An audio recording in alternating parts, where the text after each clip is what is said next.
నాకెందుకో నిన్ను చూడాలనిపిస్తుంది. ఒక్కసారి తలుపు తెరిచి చూడకూడదు? వీడెవడ్రా మన ఇంటికి రావడానికి? నా అల్లుడు. మన పరువుని రోడ్డు పాలు చేసిన ఆ రాజా సర్వనాశనం అయిపోవాలి. నా మనసులో కోరిక తీరాలని హారతి కళ్ళకద్దుకున్నా ఆంటీ.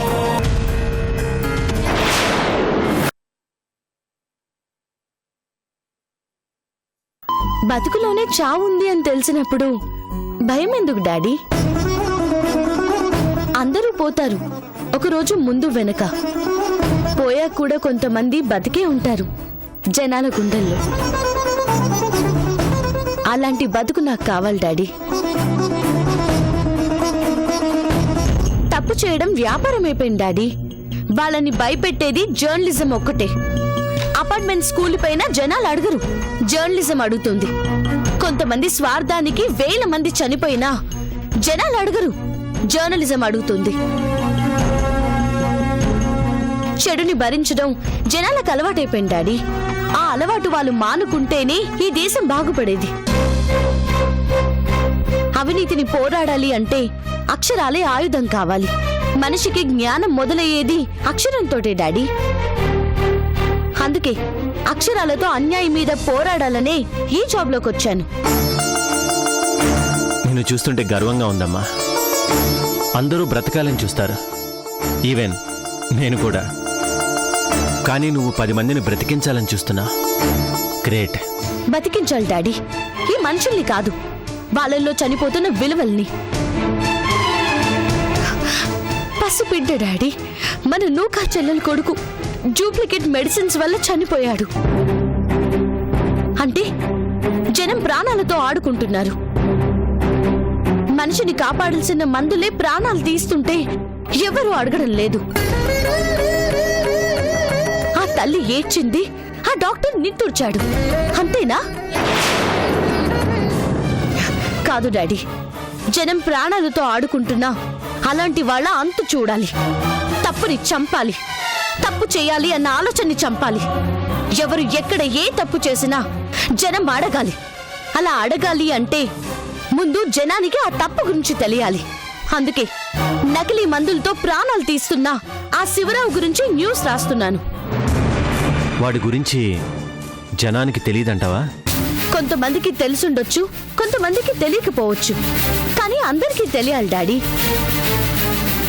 అప్పుడే ఎక్కడో ఒక చోట ఒక గొంతు లేస్తుంది, ఆ గొంతుకి 10 గొంతులు కలుస్తాయి.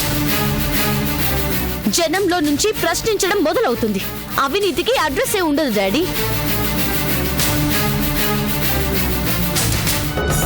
నేను రాస్తున్న ఈ మొదటి న్యూస్ సొసైటీకి తొలి చురక, అవినీతికి మొదటి హెచ్చరిక.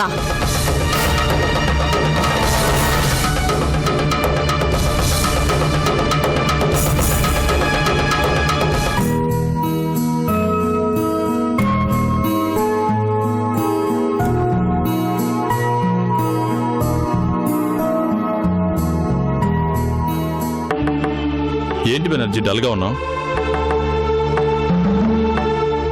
అమ్మాయి పెళ్లి కూడా అయిపోయిందిగా, ఇంకేంటి? నాకు పిల్లల గురించి దిగులు లేదు. బిజినెస్ ఇంతకు ముందులా లేదురా. బిజినెస్ అన్న తర్వాత అప్ అండ్ డౌన్స్ ఉంటాయి, దాని గురించి దిగులు పడితే ఎలా? నాకేం నీలాగా 4 బిజినెస్లు లేవు. ఉన్న బిజినెస్ ఒకటే, అది సరిగ్గా రన్ అవ్వకపోతే ఇప్పటికిప్పుడు ఆల్టర్నేటివ్గా ఏ బిజినెస్ చేయలేను. ఈ బిజినెస్కి అంత పోటీ ఉందా? ప్రతి వాళ్ళకి ఇప్పుడు కాస్త తక్కువ పెట్టుబడితో చేయగలిగేది నా బిజినెస్ అని అర్థమైపోయింది. అందుకే పోటీ ఎక్కువైంది. మరి ఇప్పుడు ఏం చేయాలనుకుంటున్నావు? అదే అర్థం కావట్లేదురా. సరే, అంత ఇబ్బందిగా ఉంటే ఇంతకైనా నీకు నచ్చిన బిజినెస్ చూడు. చూడ్డానికి చాలా ఉన్నాయి, కానీ పెట్టుబడి కావద్దురా. ఓ, పెట్టుబడి గురించి వదిలేరా, నేను చూసుకుంటాను. అలా నిన్ను ఇబ్బంది పెట్టలేనురా.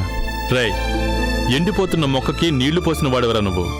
నీకు సాయం చేయడం ఇబ్బంది కాదు, నా బాధ్యత. నీకు నేనేం చేశాలేరా, అందరం కలిసే చేశాం. ఆ అందరిలో నువ్వు ఉన్నావుగా. ఆ రోజు నేను ఇబ్బందుల్లో ఉన్నప్పుడు మీరు చేసిన సాయం నేను ఎప్పటికీ మర్చిపోనురా. చేసిన దానాన్ని మర్చిపోవాలి, పొందిన సహాయాన్ని చచ్చేంత వరకు గుర్తుంచుకోవాలి. నువ్వు అలాంటి మొహమాటాలేం పెట్టుకోకుండా కొత్త బిజినెస్కి ప్లాన్ చేసుకో. నిజానికి మన వాళ్ళని ఎవరినైనా హెల్ప్ అడగాలని వచ్చాను, కానీ అడగలేకపోతున్నాను. నువ్వు అడగకుండానే సాయం చేస్తానంటున్నావు. థ్యాంక్స్ రా. మన మధ్య ఆ ఫార్మాలిటీస్ ఏంట్రా, పద. ఓకే. నమస్తే అండి. నమస్తే బెనర్జీ. త్వరగా నీ కొత్త బిజినెస్ ఏంటనేది డిసైడ్ చేసుకుని ఎంత అమౌంట్ కావాల్సి వస్తుందో నాకు చెప్పు, నేను అరేంజ్ చేస్తాను. అలాగేరా.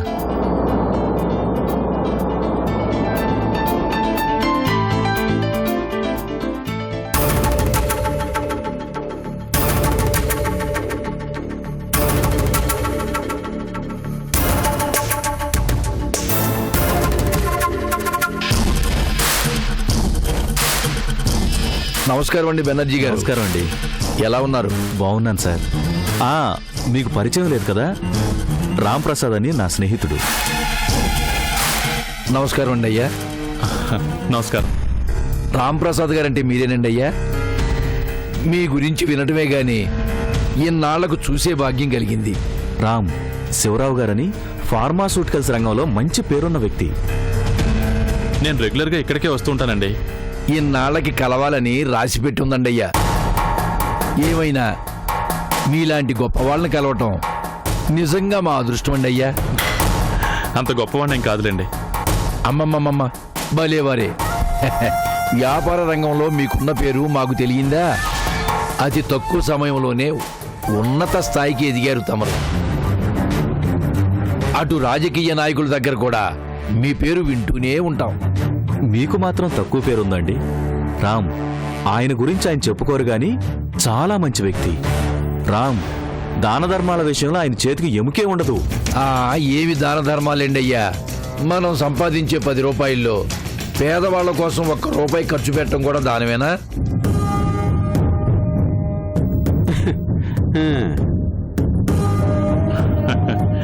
ఆ రూపాయి ఖర్చు పెట్టాలన్నా మనసొప్పున వాళ్ళు చాలా మంది ఉన్నారు కదండి. మా రామ్ కూడా మీలాగే ఎవరికైనా సాయం చేయాలంటే ముందుంటాడండి.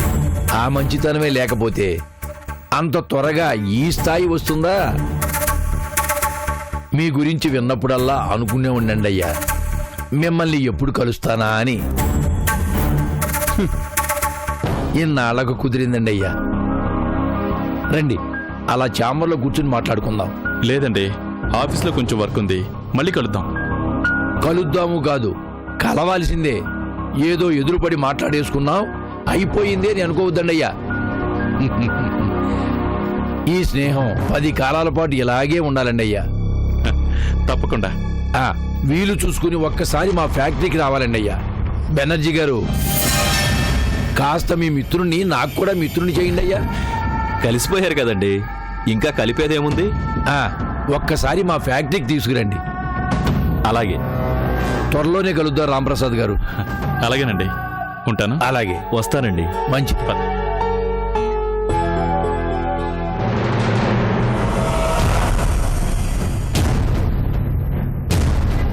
అయ్యా, తమరి చల్లని చూపు ఈయనగారి మీద పడింది, కారణమేంటి?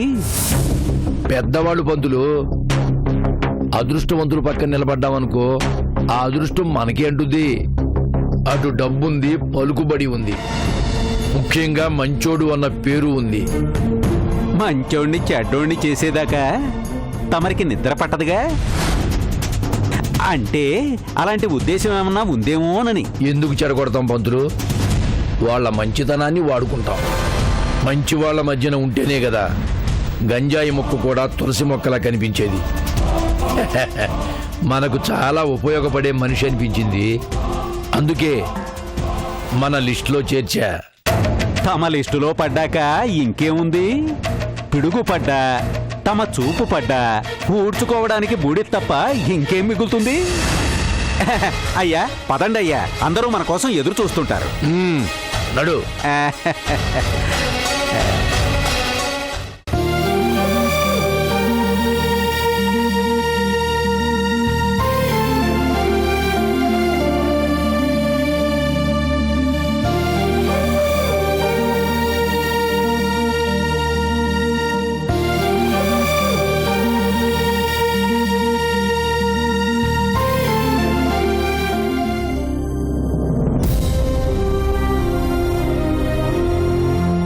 నువ్వెప్పుడో నా దృష్టిలో చచ్చిపోయావు. ఇప్పుడు కొడుకు అంటే అశోకే.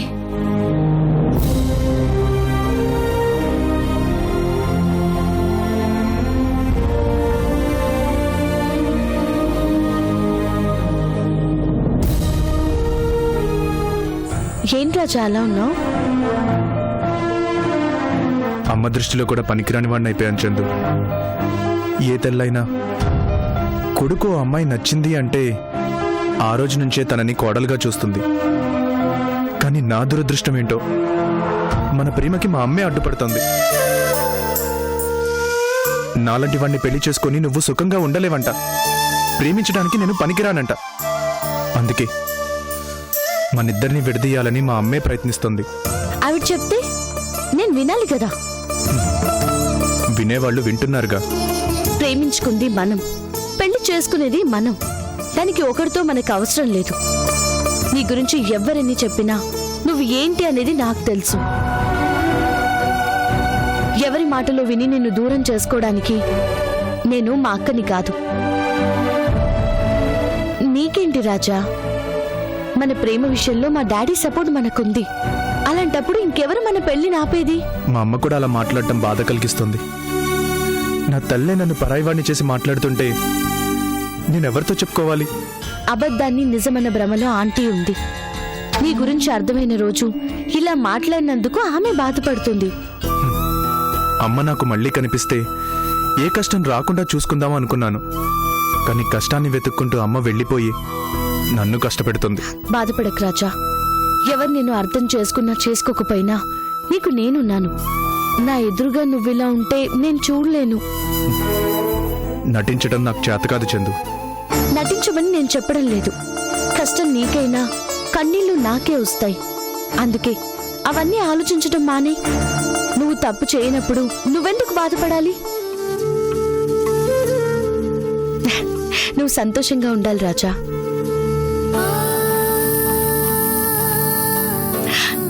ఇప్పుడు ఎప్పుడు నీ సంతోషం కోసం ఏం చేయమన్నా చేస్తాను.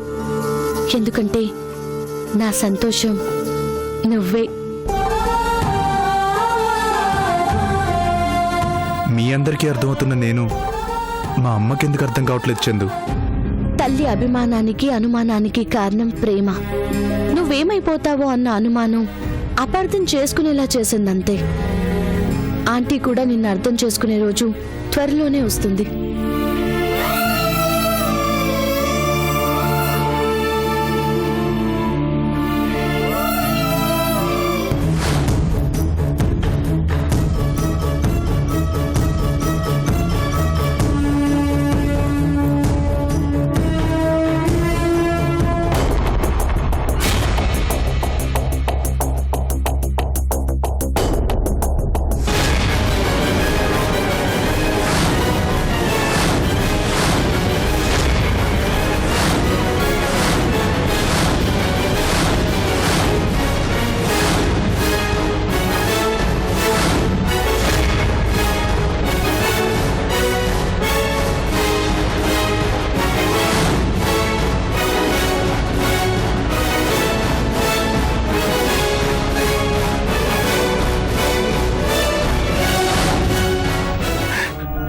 ఏంటి బాబాయ్ అది? రాజా చందు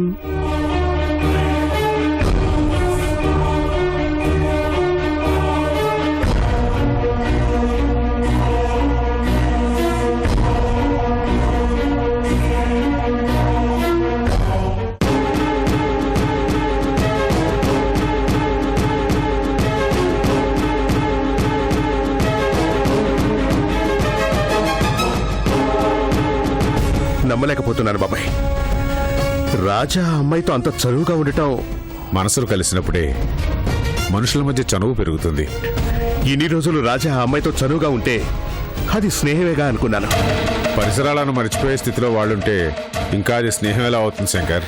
ఆ చందు ప్రేమ అర్థమైనంతగా 24 గంటలు పక్కనే ఉండి ప్రాణంగా చూసుకుంటుందే నా చెల్లెలు. తన మనసు అర్థం కాలేదా రాజాకి? ఏమర్థం అవుతుంది? మన కళతో మనమే చూశాంగా. వాళ్ళిద్దరూ చాలా దూరం వెళ్ళిపోయారు. అంతేలే బాబాయ్. ఆ అమ్మాయి అంటే కోటీశ్వరుడి కూతురు. డబ్బు, హోదా పైగా విదేశాల్లో చదువుకుని వచ్చింది. మనకు మాత్రం ఏం తక్కువ శంకర్? తక్కువ కాక ఏముంది బాబాయ్? ఎంతైనా నేను రౌడీనిగా. అందరి కళ్ళకి కనిపించినట్లే నా చెల్లెలు రాజా కళ్ళకు కూడా ఓ రౌడీ గారి చెల్లెల్లాగే కనిపించినట్టుంది. నీడనిచ్చిందని చెట్టు కింద ఎవరైనా ఎంతసేపు నిలబడతారు? ఎవరైనా ఇంటికి వెళ్ళాలని అనుకుంటారు. ఇప్పుడు అదే జరుగుతోంది. అయినా మన దగ్గర అసలు ఏముంది బాబాయ్? ప్రేమించడం, అభిమానించడం ఇవేగా. వాటికి విలువే ఉంది. అందుకేనేమో వాడి దారి వాడు చూసుకుంటున్నాడు. అలా అని ఎందుకు అనుకోవాలి? ఇంకెలా అనుకోమంటావు బాబాయ్? రాజాకి అలాంటి ఆలోచన లేకపోతే వాడి ప్రేమ విషయం నా దగ్గర దాచేవాడా? దాచడం మొదలైంది అంటే మా ఇద్దరి మధ్య దూరం పెరిగిందనేగా. ఇన్ని కలలు కన్నారు బాబాయ్. రాజాకి మాధవికి పెళ్లి జరిగితే మనశ్శాంతిగా ఉండొచ్చు అనుకున్నాను. కత్తులకి తుపాకీలకి మధ్య నా జీవితం ఎలాగూ నాశనం అయిపోయింది.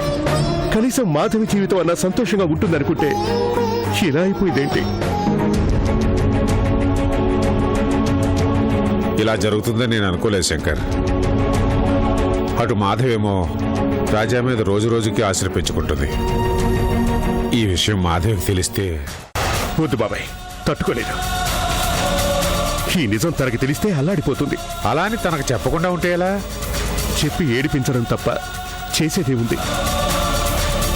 మెల్లగా తనకే అర్థమవుతుంది.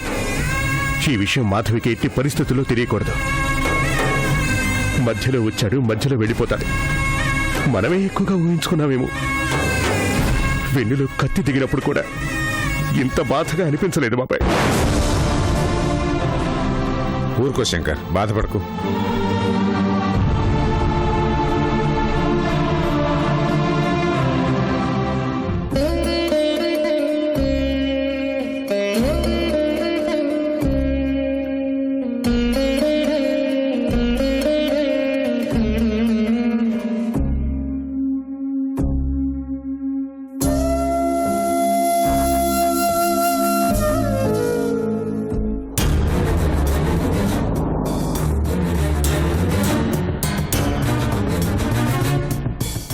నమస్తే అన్న.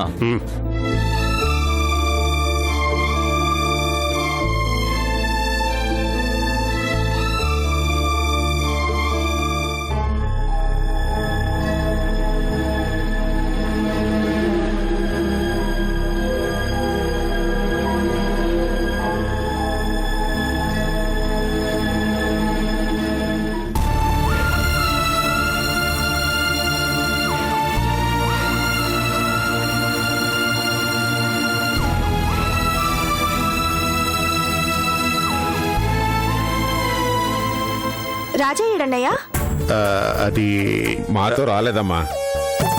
భోజనం టైం అవుతుంటే ఇంకా రాకుండా ఎక్కడికి వెళ్ళాడు? తన పనులు తనకుంటాయి కదమ్మా.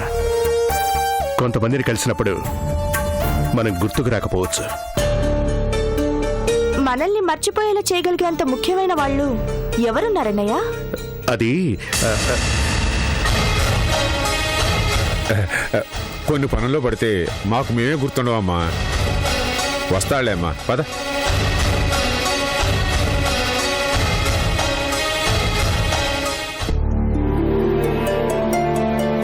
రండన్నయ్యా. ఏంటమ్మా ఎక్కడి అక్కడే ఉన్నాయి? ఇంకా తినలేదా? రాజా వచ్చాక తింటానులే అన్నయ్య. మీరు రండి, మీకు వడ్డిస్తాను.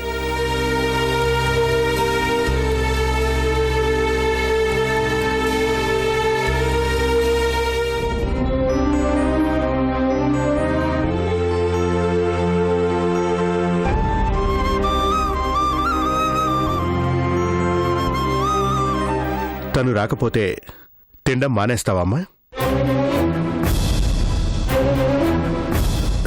అంటే తను రావటానికి ఆలస్యం కావచ్చమ్మా. నువ్వు కూర్చోమ్మా, మనం తినేద్దాం. మీరు తినండి, నేను రాజా వచ్చాకే తింటాను.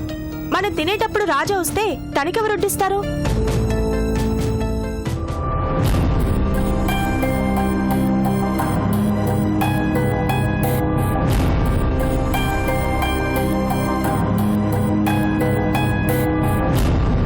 కూర్చోండి, మీరు తినండి. వస్తే తను వడ్డించుకొని తినలేడా ఏంటి? చిన్నపిల్లాడేం కాదుగా. నువ్వు కూర్చో, ముందు కూర్చో.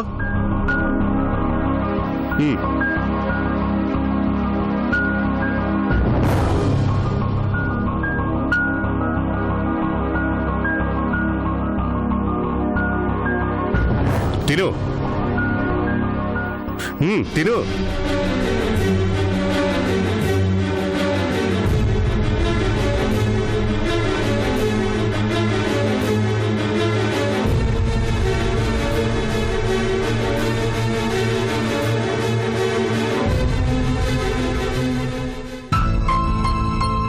చూడమ్మా, ఒకరి కోసం ఎదురు చూడటం అలవాటు చేసుకోకు. అలా ఎదురు చూసిన మనిషి రాకపోతే అప్పుడు చాలా కష్టంగా ఉంటుంది. ఆకలిని చంపుకోవద్దమ్మా, తిను. రాజా కొట్టించకుండా నేనెప్పుడు తినలేదన్నయ్యా. మార్చుకోమ్మా, అలవాట్లు మార్చుకో. నా వల్ల కాదు. రాజా వస్తాడుగా, అప్పుడే తింటాను.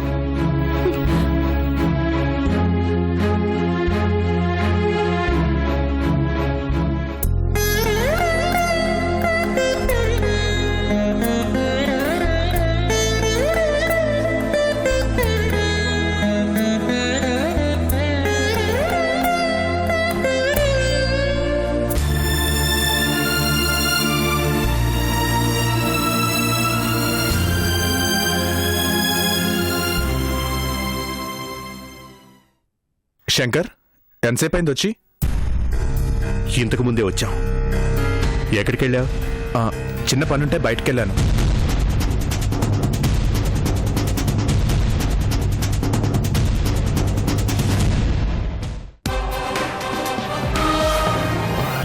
ఈ నకిలీ మందుల వలన రోజుకి 100 మంది ప్రాణాలు పోగొట్టుకుంటున్నారు. మన ఫ్యాక్టరీకి వచ్చి చూసినట్టు అంత బాగా రాసింది. ఈ విషయంలో నువ్వు చేస్తుంది మాత్రం తప్పే అన్నయ్య. నేను తప్పు చేయడం ఏంట్రా?